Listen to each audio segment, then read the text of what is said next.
ನಮಸ್ಕಾರ, ವಿಶ್ವವಾಣಿ ಟಿವಿಗೆ ಸ್ವಾಗತ. ನಾನು ಚಿದಾನಂದ್ ರುದ್ರ ಫುರ್ಮಾಟ್. ಸತತ ಅಭ್ಯಾಸಂ ಸರಸ್ವತಿಯಂ ಒಲಿಸಿಕೊಳ್ಳುವ ತಾಯತ. ಸಾಧನೆ ಇಲ್ಲದೆ ಸತ್ತರೆ ಸಾವಿಗೆ ಅವಮಾನ, ಆದರ್ಶ ಇಲ್ಲದೆ ಬದುಕಿದರೆ ಬದುಕಿಗೆ ಅವಮಾನ. ಹೀಗೆ ಕಷ್ಟದ ಒಂದು ಬೇಗೆಯಲ್ಲಿ ಬೆಂದು ಆ ಒಂದು ಕಷ್ಟದ ಸರಮಾಲೆಯಲ್ಲಿ ಬೆಳೆದು ಆ ಬದುಕೆಂಬ ಬಂಗಾರವಾಗಿಸಿಕೊಂಡಿರತಕ್ಕಂತಹ KS ಆಫೀಸರ್ ಆಗಿರುವಂತಹ ಸಂಗಮೇಶ್ ಉಪಾಸಿಯವರು ಇವತ್ತು ನಮ್ಮ ಜೊತೆಗಿದ್ದಾರೆ. ವೀಕ್ಷಕರೇ, ಇವರು ರಂಗಭೂಮಿ ಕಲಾವಿದರಾಗಿ ಅನೇಕ ಸೀರಿಯಲ್ಗಳಲ್ಲಿ ನಟಿಸಿ ಸೈ ಎನಿಸಿಕೊಂಡಿರ್ತಕ್ಕಂಥವರು. ಪ್ರಸ್ತುತವಾಗಿ ಕಾರ್ಮಿಕ ಇಲಾಖೆಯ ಜಂಟಿ ಕಾರ್ಯದರ್ಶಿಯಾಗಿ ಕೆಲಸವನ್ನ ಮಾಡ್ತಾ ಇದ್ದಾರೆ. ಇವರ ಬದುಕಿನ ಕಲಾವೇ ಬಹಳಷ್ಟು ರೋಚಕವಾಗಿರುವಂಥದ್ದು. ಹಾಗಾಗಿ ಬನ್ನಿ ಇವ್ರನ್ನ ಮಾತಾಡ್ಸ್ಕೋಣ. ಇವರ ಕಲೆ, ಇವರ ಸಾಧನೆ ಹೇಗಿದೆ ಎಂಬುದರ ಬಗ್ಗೆ ತಿಳ್ಕೊಂಡು ಬರೋಣ. ಸಂಗಮೇಶ್ ಅವರೇ, ಕಾರ್ಯಕ್ರಮಕ್ಕೆ ಸ್ವಾಗತ. ನಮಸ್ಕಾರ. ಹೇಗಿದ್ದೀರಾ ಸರ್? ಆರಾಮ್. ಓಕೆ ಸರ್, ನಿಮ್ಮ ಒಂದು ಆ ಬದುಕಿನ ಕಥೆಯನ್ನು ಕೇಳ್ತಾ ಇದ್ರೆ ತುಂಬ ರೋಚಕವಾಗಿ ಇರುವಂಥದ್ದು. ನೀವು ಅನೇಕ ಸೀರಿಯಲ್ಗಳಲ್ಲಿ ರಂಗಭೂಮಿ ಕಲಾವಿದರಾಗಿ ನಟಿಸಿರುವಂಥವರು ಮತ್ತು ನಿಮ್ಮ KS ಜರ್ನಿ ಕೂಡ ತುಂಬ ರೋಚಕವಾಗಿರುವಂಥದ್ದು. ನಟನೆಯಲ್ಲಿ ಮುಂದುವರಿಯಬಹುದಿತ್ತು, ಆದರೆ KS ಎಂಬ ಕನಸು ಕಂಡಿದ್ದು ಹೇಗೆ ಅಂತ? ನಾನು ನೋಡಿ, ತುಂಬ ಹಳ್ಳಿಯಿಂದ ಬಂದಂಥವನು. ಹಳ್ಳಿಯಲ್ಲಿ ನಾವೆಲ್ಲ ರೈತಾಪಿ ಕುಟುಂಬದವರು, ದನ ಕಟ್ಕೊಂಡಿದ್ದಂಥವ್ರು, ಕೂಲಿನಾಲಿ ಮಾಡ್ಕೊಂಡಿದ್ದಂಥವ್ರು. ನಮ್ಮೂರು ಬಿಜಾಪುರ ಜಿಲ್ಲೆ ಇಂಡಿ ತಾಲೂಕಿನ ಅಂಜುಟಿಗೆ ಅನ್ನುವಂಥ ಒಂದು ಹಳ್ಳಿ ಅದು. ಆ ಹಳ್ಳಿಯ ರೈತಾಪಿ ಕುಟುಂಬದಲ್ಲಿ, ಅದರಲ್ಲೂ ನೇಕಾರ ಕುಟುಂಬದಲ್ಲಿ ಹುಟ್ಟಿದಂಥವನು. ಒಂದು ವೀರಶೈವ ಲಿಂಗಾಯತ ಸಂಪ್ರದಾಯದ ಶರಣ ಪರಂಪರೆಯ ಹಿನ್ನೆಲೆಯ ಬದುಕು ಕಟ್ಕೊಂಡಂಥವ್ರು. ನಾನು, ನೀವು ಅದೇ KS ಹೆಂಗೆ ಹುಟ್ಟಿತು ಅಂತ ಅಂದ್ರಲ್ಲ, ಅದು ನಾನು ನಮ್ಮ ಹಳ್ಳಿಯ ನಮ್ಮ ಹೊಲದೊಳಗೆ ಆವಾಗ ನಾ ಎಲ್ಲ ದನ ಕಾಯ್ತಿದ್ದೆ, ಕುರಿ ಕಾಯ್ತಿದ್ದೆ, ಕೂಲಿ ನಾಲಿ ಮಾಡ್ತಿದ್ದೆ. ಆಮೇಲೆ ನಮ್ಮ ಹೊಲದ ಪಕ್ಕದಲ್ಲೇ BR ಪಾಟೀಲ್ ಅಂತ ಒಬ್ಬರು ಕಾಂಗ್ರೆಸ್ ಲೀಡರ್ ಇದ್ದರು. ನಮ್ಮಲ್ಲಿ ಬಿಜಾಪುರ ಜಿಲ್ಲಾ ಕಾಂಗ್ರೆಸ್ ಅಧ್ಯಕ್ಷರಿದ್ದರು. ಹೌದು, BR ಪಾಟೀಲ್ ಈಗಿಲ್ಲ, ಅವರು ಭಾಳ ಒಳ್ಳೆಯ ರಾಜಕಾರಣಿ. ನಾನು ಅವ್ರ ಹೊಲದಾಗೆ ಇರ್ತಿದ್ದೀವಿ. ನಮ್ಮ ಕಾಕ ಈರಣ್ಣ ಉಪಾಸಿ ಅಂತ, ಅವರು ಇಲ್ಲ ಈಗ. ನಾವಿಬ್ಬರು ಅವ್ರ ಹೊಲದಾಗೆ ಇರೋದು, ಅಲ್ಲೇ ಊಟ ಮಾಡೋದು, ಅಲ್ಲೇ ಕೆಲಸ ಮಾಡೋದು, ಹಾಗೆ ನಮ್ಮ ಹೊಲಕ್ಕೆ ಕೆಲಸ ಮಾಡೋದು, ಈ ಥರ ಜೀವನ ಇತ್ತು. ಆವಾಗ ನನಗೆ ಆವಾಗ ನಾನು ಪ್ರೈಮರಿ ಓದಿದ್ದೆಲ್ಲ 1ರಿಂದ 7ನೇ ಕ್ಲಾಸು ಅಂಜುಟಿಗೆಯ ಕನ್ನಡ ಮಾಧ್ಯಮಿಕ ಶಾಲೆಯಲ್ಲಿ. ಅದಾದಮೇಲೆ 8, 9 ನಾನು ಪಕ್ಕದಲ್ಲಿರೋ ವೀರಭದ್ರೇಶ್ವರ ಮಾಧ್ಯಮಿಕ ಶಾಲೆ ಅಲ್ಲಿ ಓದ್ತೀನಿ 2 ವರ್ಷ. ಅದು ನಮ್ಮ ಊರಿಂದ ಒಂದು 10 ಕಿಲೋಮೀಟ್ರ್ ಇರ್ತದೆ. ನಾನು ನಡ್ಕೊಂಡು ಹೋಗಿ ಮಾಡಿ ಓದ್ತಾ ಇರ್ತೀನಿ. ಒಂದಷ್ಟು ದಿನ ಅಲ್ಲೇ ಇದ್ದು ಓದ್ತೀನಿ. ಆಮೇಲೆ SSLCಗೆ ನಾನು ಧಾರವಾಡಕ್ಕೆ ಹೋಗ್ತೀನಿ. ಸೊ ನಾನು ಹಳ್ಳಿಯಲ್ಲಿದ್ದಾಗ ನಮ್ಮ 98 ಬ್ಯಾಚ್ ಇರಬೇಕು. ಅವ್ರೀಗ ರಿಟೈರ್ಡ್ IAS ಆಫೀಸರು, ಈಗ ಅವ್ರು MP ಇದ್ದಾರೆ ರಾಯಚೂರಿಗೆ, G. ಕುಮಾರ್ ನಾಯ್ಕ್ ಅಂತ. ಆ ಕುಮಾರ್ ನಾಯ್ಕ್ ಅವರು ಪ್ರೊಬೇಷನರಿ ನಮ್ಮ ಹಳ್ಳಿಗೆ ಬಂದಿದ್ದರು. ನಾನು 4-5ನೇ ಕ್ಲಾಸ್ ಇದ್ದೆ ಅಂದ್ಕೋತೀನಿ ನಮ್ಮಲ್ಲಿ. ಆ ಹಳ್ಳಿ ಸ್ಟಡಿ ಟೂರಿಗೆ ಬಂದಾಗ ಅವರಿಗೆ ನಾವು ನಮ್ಮ ಶಾಲೆಯಲ್ಲೇ ಊಟ ವಸತಿ ಮಾಡುವಂಥದ್ದು, ಹಳ್ಳಿ ತೋರಿಸೋದು, ಈ ಥರದ್ದೆಲ್ಲ ಮಾಡ್ತಿದ್ದೀವಿ. ಕೊನೆಗೆ ಒಂದು 15 ದಿನ ಇದ್ರೇನಪ್ಪ ಅವರು. ಹೋಗುವಾಗ ಒಂದು ಬೀಳ್ಕೊಡುಗೆ ಸಮಾರಂಭ ಮಾಡಿದಾಗ ಅವರು ಒಂದಷ್ಟು ಏನಂತೀರಿ ಭಾಷಣ ಮಾಡೋದು ಅಂತ ಹೇಳಿಲ್ಲ. ಅದು ಪ್ರಭಾವ ಅಂದ್ರೇನು, IAS KS ಆದರೆ ಬಡತನ ನೀಗ್ತದೆ ಅನ್ನೋವಂಥದ್ದು, ಅಥವಾ ಯಾರಿಗಾದರೂ ಸಹಾಯ ಮಾಡ್ಬೋದು ಅನ್ನೋವಂಥದ್ದು, ಅಥವಾ ನಮ್ಮ ಬದುಕು ಕಟ್ಕೋಬೋದು ಅನ್ನೋವಂಥದ್ದು, ನಮ್ಮ ಬದುಕು ಕಟ್ಕೊಳ್ಳೋದ್ರ ಮೂಲಕ ಸಮಾಜ ಕಟ್ಬೋದು ಅನ್ನೋವಂಥದ್ದು. ಈಗ ಆ ಥರದ ಒಂದು ಭಾವನೆ, ಆ ಥರದ ಪರಿಣಾಮ ನನ್ನ ಮೇಲೆ ಆಗಿರೋವಂಥದ್ದು. ಹಾಗಾಗಿ ಅದು ಮುಂದೆ ನಾನು SSLC PUC ಬಳ್ಳೊಳ್ಳಿಯಲ್ಲಿ ಓದಿ, ಇದು 8-9 ಬಳ್ಳೊಳ್ಳಿಯಲ್ಲಿ ಓದಿ SSLCಗೆ ಧಾರವಾಡಕ್ಕೆ ಹೋಗ್ತೀನಿ ನಾನು. ಅಲ್ಲಿ ಕರ್ನಾಟಕ ಹೈಸ್ಕೂಲಲ್ಲಿ SSLC ಓದ್ತೀನಿ, PUC ಕರ್ನಾಟಕ ಕಾಲೇಜ್ ಓದ್ತೀನಿ, ಡಿಗ್ರಿ ಕರ್ನಾಟಕ ಕಾಲೇಜಿನಲ್ಲಿ ಓದ್ತೀನಿ. ಡಾಕ್ಟರ್ ಪ್ರಭು ಉಪಾಸಿ ಅಂತ ಅವರು ನಮ್ಮ ಕಾಕ ಅಲ್ಲಿ MA ಓದ್ತಿರ್ತಾರೆ, ನನಗೆ ಕರ್ಕೊಂಡು ಹೋಗ್ತಾರೆ ಅವರು. ನಾನು ಅಲ್ಲಿ ಮಠಮಾನ್ಯಗಳಲ್ಲಿ, ನವಕಲ್ಯಾಣ ಮಠದಲ್ಲಿ, ತಪೋವನದಲ್ಲಿ, ಆಮೇಲೆ 3000 ಮಠದಲ್ಲಿ, ಇನ್ಯಾವುದೋ ಮಠಗಳಲ್ಲಿ, ಮತ್ತು ಅಲ್ಲಿ ಯಾರ್ದೋ ಮನೆಯಲ್ಲಿ ಹೀಗೆಲ್ಲ ಓದಿ ಕೊನೆಗೆ ಮಠ ನನಗೆ ಅಷ್ಟು ಅರಗಿಸ್ಕೊಳ್ಳೋಕೆ ಆಗೋದಿಲ್ಲ. ಅಂದರೆ ನಾನು ನಾಟಕ ಎಲ್ಲ ಶುರು ಆಗ್ತದೆ ಅಲ್ಲಿಂದನೇ. ಚಂದ್ರಶೇಖರ್ ಪಾಟೀಲ್ರ ಸಂಪರ್ಕ ಬರ್ತದೆ, ಕಣ್ವಿ ಬರ್ತದೆ, ಗಿರಡ್ಡಿ ಗೋವಿಂದರಾಜ್ ಸಂಪರ್ಕ ಬರ್ತದೆ, ಆಮೇಲೆ ಪಾಟೀಲ್ ಪುಟ್ಟಪ್ಪ, ಈ ಥರದವರೆಲ್ಲ ಸಾಹಿತ್ಯ, ಕಲೆ, ನಾಟಕ, ಒಡನಾಟ ಸಮುದಾಯ, ನಾನು ಸಮುದಾಯದಲ್ಲೆಲ್ಲ ನಾಟಕ ಮಾಡಿದಂಥವನು. ಅಲ್ಲಿ ಬಸವಲಿಂಗಯ್ಯ, ವಾಲ್ಟರ್ ಡಿಸೋಜ, NSDRR, ನಮ್ಮ ಅನಿರುದ್ಧು, ಅರುಂಧತಿ, ಇವೆಲ್ಲ ನಾವು ನಾಟಕ ಮೇಟ್ಸ್ ಎಲ್ಲ ಅಲ್ಲಿ ಶಿಬಿರ ಆಗ್ತದೆ. ಈ ಥರದ್ದು ಶಿಬಿರ ಆದಾಗ ನನ್ನ ಕಲೆ ಸಾಹಿತ್ಯ ಚಟುವಟಿಕೆಗಳು ಬೆಳ್ಕೊಂಡು ಹೋಗ್ತದೆ. ಆ ಬೆಳ್ಕೊಂಡು ಹೋದಾಗ ನನಗೆ ನಾಟಕ ಬೇಕಾ ಮಠ ಬೇಕಾ ಅಂತ ಪ್ರಸಂಗ ಬರ್ತದೆ. ನಾನು ನಾಟಕ ಸಲುವಾಗಿ ಮಠ ಬಿಟ್ಟು ಬೀದಿಗೆ ಬೀಳ್ತೀನಿ, ಇರ್ಲಿಕ್ಕೆ ಜಾಗ ಇರೋದಿಲ್ಲ. ಅಲ್ಲಿ ಇನ್ಯಾರೋ ಗಾರ್ಗಿ ಕಾಂಪೌಂಡ್ ಅಂತ ಅವರಲ್ಲೆಲ್ಲೋ ಇರ್ತೀನಿ. ಅಥವಾ ಈ ನಮ್ಮ ಭಾಳ ದೊಡ್ಡ ಸಂಸ್ಥೆ ಇದೆ ನೋಡಿ, ಕನ್ನಡ ಸಾಹಿತ್ಯ ಇದ್ರದ್ದು ವಿದ್ಯಾವರ್ಧಕ ಸಂಘ, ಎಸ್ 1895 ಅವಾಗೇನೋ ಸ್ಥಾಪನೆ, ಹಳೆಯದದು. ಬಸವೇಶ್ವರ ಇಲ್ಲ, ವಿದ್ಯಾವರ್ಧಕ ಸಂಘ ಧಾರವಾಡ, ಓಕೆ, ಧಾರವಾಡ ವಿದ್ಯಾವರ್ಧಕ ಸಂಘ ಎದುರುಗಡೆ ಕಲಾಭವನ ಇದೆ, ಡಾಕ್ಟರ್ ಮಲ್ಲಿಕಾರ್ಜುನ ಮನ್ಸೂರ್ ಕಲಾಭವನ. ಆ ವಿದ್ಯಾವರ್ಧಕ ಸಂಘದ ಕಾಂಪೌಂಡಲ್ಲಿ ಇರ್ತೀನಿ ನಾನು. ಆಮೇಲೆ ಧಾರವಾಡದ ಕನ್ನಡ ಸಾಹಿತ್ಯ ಪರಿಷತ್ ಬಿಲ್ಡಿಂಗ್ ಇನ್ನೂ ಕಟ್ತಾ ಇರ್ತಾರೆ ಅವಾಗ. ನನಗೆ ಇರ್ಲಿಕ್ಕೆ ಜಾಗ ಇರೋದಿಲ್ಲ ಮಠ ಬಿಟ್ಟ ಮೇಲೆ, ಅಥವಾ ಇರ್ಲಿಕ್ಕೆ ರೂಮ್ ಕೊಡ್ಲಿಕ್ಕೆ ಒಂದು 30-40 ರೂಪಾಯಿ ಬಾಡಿಗೆ ಕೊಡೋ ಪರಿಸ್ಥಿತಿ ಇರಲಿಲ್ಲ. ಅಲ್ಲಿ ನಾನು ಕಾಂಪೌಂಡ್ ಒಳಗೆ ನಂದು ಲಗೇಜ್ ಮೀನ್ಸ್ ನನ್ನ ಪುಸ್ತಕ, ಒಂದು 2 ಜೊತೆ ಖಾದಿ ಜುಬ್ಬಾ ಪೈಜಾಮ್, ಅದೇ ನನ್ನ ಅತ್ಯಂತ ಫೇವ್ರೇಟ್. ಅದು ಮೊದಲು ಆ ಥರ ಇತ್ತು, ನಂದೆಲ್ಲ ಡ್ರೆಸ್ ಕೋಡ್ ಇತ್ತು. ಆಮೇಲೆ ಕವಿತೆ ಬರೆಯೋದು ಈ ಥರದ್ದೇನೋ ನಾನು ಹೆಗಲಿಗೆ ಚೀಲ ಎಲ್ಲ ಹಾಕೊಂಡು ತಿರುಗಾಡ್ತಿದ್ದೆ. ನಾನು ಬಂದೆ ಅಂದರೆ ನೀವು ಈ ಕವಿತೆ ಹೇಳ್ತಾನಂತ ಓಡಿ ಹೋಗ್ತಿದ್ದು ಆ ಥರ ಪ್ರಸಂಗಗಳು. ಸೊ ಅಲ್ಲೆಲ್ಲ ತುಂಬ ನನಗೆ ಈ ಬಂಡು ಕುಲಕರ್ಣಿ, ಇವೇ ನಮ್ಮ ರವಿ ಕುಲಕರ್ಣಿ, ಧನಂಜಯ್ ಕುಲಕರ್ಣಿ, ಸುರೇಶ್ ಕುಲಕರ್ಣಿ, ಆಮೇಲೆ ದಿಲಾವರು, ಆಮೇಲೆ ರಾಮದುರ್ಗ ದಿಲಾವರು, ಅವರು ಭಾಳ ಜನಗಳೆಲ್ಲ ಸ್ನೇಹಿತರುಗಳು ನಾಟಕ ಎಲ್ಲ ಮಾಡ್ತಿದ್ದೇವೆ ಆವಾಗ. ಆ ಥರದ್ದು ಸಂಪರ್ಕದಲ್ಲಿ ಆ ಹಿನ್ನೆಲೆಯಲ್ಲಿ ನನಗೆ ಅಂದರೆ ನಮ್ಮ ಹಳ್ಳಿ ಆದಮೇಲೆ ಬಳ್ಳೊಳ್ಳಿ ಆದಮೇಲೆ ಧಾರವಾಡ ಓದು ಬಳಕೊಂಡು 1997 ನಾನು ಕರ್ನಾಟಕ ಕಾಲೇಜಿನ ಫೈನಲ್ ಇಯರ್ ಪರೀಕ್ಷೆ ಬರೋದು, ಹುಬ್ಳಿಗೆ ಬಂದು ಹುಬ್ಳಿಯಿಂದ ರೈಲ್ವೆ ಹತ್ತಿ ಬೆಂಗಳೂರಿಗೆ ಬಂದಂತ ನಾನು. ಸುಮ್ಮನೆ ನನಗೆ ಅವಾಗೆ ಹೇಳ್ತಿದ್ದೆ ನಾನು, ನಾನು ಇವೊಂದಲ್ಲ ನಾಳೆ ಬೆಂಗಳೂರಿಗೆ ಹೋಗ್ತೀನಿ, ಏನಾದರೂ ಮಾಡ್ತೀನಿ ಅಂತ, ಏನಾದರೂ ಮಾಡ್ತೀನಿ ಅಥವಾ ಏನಾದರೂ ಓದ್ತೀನಿ, ಈ ಥರದ್ದು. ಎಸ್ ಸರ್, ಇದೇ ಬೆಂಗಳೂರು ಜರ್ನಿ ಬಗ್ಗೆ ಮಾತಾಡೋದು. ಸರ್ಕಾರಿ ಶಾಲೆಯಲ್ಲಿ ಓದಿ ಹಳ್ಳಿಯಲ್ಲಿ ಬೆಳೆದು 1980ರ ದಶಕದಲ್ಲಿ ನಿಮ್ಮ ಚಿಕ್ಕಪ್ಪ ಅವರ ಒಂದು ಸಹಾಯದಿಂದ ಧಾರವಾಡಕ್ಕೆ ಬಂದು ಮತ್ತೆ ಬೆಂಗಳೂರಲ್ಲಿ ಬಂದು ಆ ಫುಟ್ಪಾತ್ ಅಲ್ಲಿ ಜೀವನ ನಡೆಸಿ ಮುಸುರಿಯನ್ನ ತಿಕ್ಕಿ, ಹೀಗೆ ಸಾಕಷ್ಟು ನಿಮ್ಮ ಒಂದು ಕಥೆಯೇ ಬಹಳಷ್ಟು ರೋಚಕ ಇರೋದು. ಸೊ ಹಾಗಾಗಿ ಮೊದಲ ಬೆಂಗಳೂರು ಜರ್ನಿ ಹೇಗಿತ್ತಂತ? ನಾನು ಬೆಂಗಳೂರು ಜರ್ನಿ ನೋಡಿ ಏನಾಗಿತ್ತು, ನಾನೇನು ಹೇಳಿದ 97ರಲ್ಲಿ ಫೈನಲ್ ಇಯರ್ ಡಿಗ್ರಿ ಬರೋದು ನಾನು ಮೋಸ್ಟ್ಲಿ ಮಾರ್ಚ್-ಏಪ್ರಿಲ್ ಇರಬೇಕನ್ನೋದು. ರೈಲ್ವೆ ಹತ್ತಿ ಬಂದವ ನಾನು ಇಲ್ಲೇ ಬೆಂಗಳೂರಿನ ಮೈಸೂರು ಬ್ಯಾಂಕ್ ಅಂತ ಏನು ಕರಿತೀವಿ, ಮೈಸೂರು ಬ್ಯಾಂಕು, ಆ ಮೈಸೂರು ಬ್ಯಾಂಕಿನ ರಸ್ತೆ ಫುಟ್ಪಾತು ಅಥವಾ ಈ ನಮ್ಮ ತೋಟದಪ್ಪ ಚೌಟ್ರಿ ಇದೆಯಲ್ಲ ರೈಲ್ವೆ ಸ್ಟೇಷನ್ನು, ಅಲ್ಲಿ ಅದೇ ರಸ್ತೆಯಲ್ಲಿ ತಿರುಗಾಡ್ಕೊಂಡು ಅವತ್ತು ಡೇ ಕಳೆದು ಹೋಗಿ ಆ ಮೈಸೂರು ಬ್ಯಾಂಕ್ ಪಕ್ಕ ಒಂದು ಬ್ರಹ್ಮ ವಿದ್ಯಾಶ್ರಮ ಇದೆ.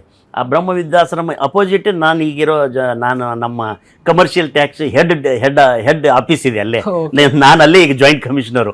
ಅದೇ ಆಫೀಸ್ ಕೆಳಗೆ ನಾನು ರಾತ್ರಿ ಕಳೆದದ್ದು ನೆನಪಾಗತ್ತೆ. ಅಂದರೆ ಅಲ್ಲಿ ಬಂದು ಬ್ರಹ್ಮ ವಿದ್ಯಾಶ್ರಮದಾಗ ಇರ್ತೀನಿ, ಆಮೇಲೆ ತೋಟದಪ್ಪ ಚೌಟ್ರಿಯಲ್ಲಿ ಇರ್ತೀನಿ. ನನಗೆ MAಗೆ ಸೀಟ್ ಸಿಗ್ತದೆ, MA ಓದ್ತೀನಿ. 98 ಬ್ಯಾಚಿನ KS ಬರಿತೀನಿ, ಹಾಗೆ IAS ಪ್ರಿಲಿಮ್ಸ್ ಬರೆದಿರ್ತೀನಿ, MA ಓದ್ತಿರ್ತೀನಿ, ನೆಟ್ ಪಾಸ್ ಮಾಡ್ತೀನಿ. 2 ವರ್ಷದಲ್ಲಿ ಎಲ್ಲವೂ ಮಾಡ್ಕೊತೀನಿ ನಾನು. ಅಂದರೆ ನನಗೆ ಅದು ಬಿಟ್ಟರೆ ಬೇರೆ ಗತಿ ಇರೋದಿಲ್ಲ. ಅಥವಾ ಹೊರಗೆ ಹೋದ್ರೆ ಫುಟ್ಪಾತ್ನಲ್ಲಿ ಇರಬೇಕು, ಆಲ್ರೆಡಿ ಫುಟ್ಪಾತ್ನಲ್ಲಿ ಇದ್ದಂಥವ್ರು. ಫುಟ್ಪಾತೇ ಗತಿಯಾಗಿದ್ದಾಗ ನನಗೆ ತೋಟದಪ್ಪ ಆಶ್ರಯ, ತೋಟದಪ್ಪ ಹಾಸ್ಟೆಲ್ಲು ಭಾಳ ಗೊತ್ತಲ್ಲ ನಿಮ್ಗೆ, ಏನಪ್ಪ ಇದೇನು ತೋಟದಪ್ಪ ಚೌಟ್ರಿ ಅಂತ ಬೈತಿರ್ತಾರಲ್ಲ, ಅದೇ ಚೌಟ್ರಿಯಲ್ಲಿ ನಾನು ಇದ್ದು ನನ್ನ ಅಲ್ಲೇ MA ಮಾಡ್ತೀನಿ. UGC ನಾನು ಫಸ್ಟ್ ಇಯರ್ MA ಇದ್ದಾಗಲೇ ಸ್ಪೆಷಲ್ ಪರ್ಮಿಷನ್ ತೊಗೊಂಡು ಬೆಂಗಳೂರು ಯೂನಿವರ್ಸಿಟಿ ಚಾನ್ಸಲರ್ದು ಫಸ್ಟ್ ಇಯರಿಗೆ ನಾನು ನೆಟ್ ಪಾಸ್ ಮಾಡ್ತೀನಿ, KS ಪಾಸ್ ಮಾಡ್ತೀನಿ, MA ಫಸ್ಟ್ ಕ್ಲಾಸು ಪಾಸ್ ಮಾಡ್ತೀನಿ. 2 ವರ್ಷ ಆದಮೇಲೆ ಅದು ಈ ನೋಡಿ ಈ ನಟಸ್ಥಿಕೆ ಹೆಂಗೆ ಶುರು ಆಗುತ್ತೆ ಅಂದರೆ 98 ಬ್ಯಾಚು 99 ಎರಡೂ ಬರೆದೆ ನಾನು. 99 ಇಂಟ್ರ್ಯೂ ಬರ್ತದೆ, ನನಗೆ ಮಾರ್ಕ್ಸ್ ಬಂದಿರೋದಿಲ್ಲ. ಆಮೇಲೆ 98 ಇಂಟ್ರ್ಯೂ ಬರ್ತದೆ. ಆಮೇಲೆ ನನಗೆಲ್ಲ ಇಂಟ್ರ್ಯೂನಲ್ಲಿ ನಾನು ಮೆರಿಟ್ ಓರಿಯೆಂಟೆಡ್, ಜನರಲ್ ಮೆರಿಟಲ್ಲಿ ಸಿಲೆಕ್ಷನ್ ಆಗ್ತೀನಿ. ಭಾಳ ಜನ ನನಗೆ ಕಮೆಂಟ್ ನೋಡಿದೆ ನಾನು ಈ ಮೀಡಿಯಾಗಳಲ್ಲಿ, ಇವೆಲ್ಲ ರಿಸರ್ವೇಷನ್ನವ್ರು ಬಂದವರು ರಿಸರ್ವೇಷನ್ ಬಂದು ಏನೋ ಮಾಡ್ತಿರ್ತಾರೆ ಅಂತ ಲೋಕೋ ಭಿನ್ನ ರುಚಿ ಭಾಳ ಜನ ಮಾತಾಡ್ತಾರೆ. ಆದರೆ ನಾನು ಮೆರಿಟ್ ಓರಿಯೆಂಟೆಡ್ ಸ್ಟೂಡೆಂಟ್. ನಾನು ಫಸ್ಟು ನಾನು ಹಿಂದುಳಿದ ವರ್ಗ ಆದರೂ 2A ಕೆಟಗರಿ ನಂದು ಆ್ಯಕ್ಚುಲಿ. ನೇಕಾರ ಅಂದರೆ ಹಿಂದುಳಿದ ವರ್ಗದಲ್ಲಿ ಬರ್ತದೆ. ಬಟ್ ನಾನು ಜನರಲ್ ಮೆರಿಟಲ್ಲಿ ಸಿಲೆಕ್ಷನ್ ಆಗಿದ್ದೆ KS. ನಾನು ಹಿಂದುಳಿದ ವರ್ಗ ರಿಸರ್ವೇಷನ್ ಇದ್ರೂ ಕೂಡ ಮೆರಿಟ್ ಓರಿಯೆಂಟೆಡ್ ಟಾಪ್ 10 ಅಲ್ಲಿ ಇದ್ದೆ. ನಾನು ಟಾಪ್ 10 ಅಲ್ಲಿ ಇರೋದ್ರಿಂದ ನಾನು ಜನರಲ್ ಮೆರಿಟ್ನಲ್ಲಿ ಸಿಲೆಕ್ಷನ್ ಆಗ್ತೀನಿ. ನನಗೆ ಅಂದರೆ ನಾನು ಯಾಕೆ ಈ ಸಂದರ್ಭ ಹೇಳಿದ್ರೆ ಭಾಳ ಜನ ಈ ರಿಯಾಕ್ಟ್ ಮಾಡ್ತಿರ್ತಾರೆ, ರಿಸರ್ವೇಷನ್ ತೊಗೊಂಡು ಬಂದು ಇರ್ತಾರೆ. ಇಲ್ಲ, ಪ್ರತಿಭಾವಂತರು ಅಂದರೆ ನಿಜವಾದ ಪ್ರತಿಭೆ ಇದ್ದಂಥವ್ರು ಆಗಿರೋದ್ರಿಂದನೇ ಬಂದಿರೋವಂಥದ್ದು. ಆಮೇಲೆ KS ಕೂಡ ಯಾರ್ದು ಹೇಳಿ ಕೇಳಿ ಅವ್ರ ಕಡೆಯಿಂದ ಫೋನ್ ಮಾಡಿಸಿ ಇವ್ರಿಗೆ ಹೇಳಿ ಆ ಥರ ಬಂದವಲ್ಲ. ನಾನು ಸ್ವತಃ ಹೋರಾಟ ಮಾಡಿದವನು, ಸ್ವತಃ ಓದಂಥವನು, ಮತ್ತು ನನ್ನ ಪ್ರತಿಭೆಯನ್ನೇ ನಂಬ್ಕೊಂಡು ಬಂದಂಥವನು, ಮತ್ತು ಮೆರಿಟಲ್ಲೇ ಬಂದಂಥವನು, 1 ರೂಪಾಯಿ ಕೊಡದೇ ಇರ್ತಕ್ಕಂಥವನು.